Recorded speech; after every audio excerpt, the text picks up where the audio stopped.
سبحان مغير الأحوال.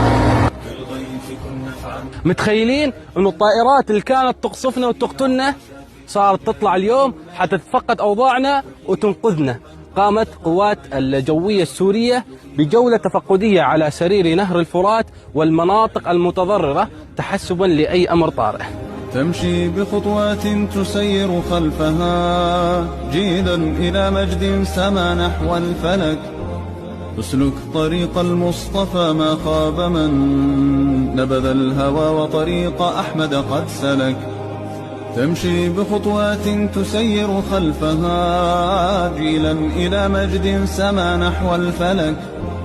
اسلك طريق المصطفى ما خاب من نبذ الهوى وطريق أحمد قد سلك. تحيي قلوبا قد تقادم يأسها وتعيد فيها نبض ثأر قد هلك. وتعيد فيها نبض ثأر قد هلك. تمشي بخطوات تسير خلفها جيدا إلى مجد سما نحو الفلك. اسلك طريق المصطفى ما خاب من. تمشي بخطوات تسير خلفها جيلا إلى مجد سما نحو الفلك.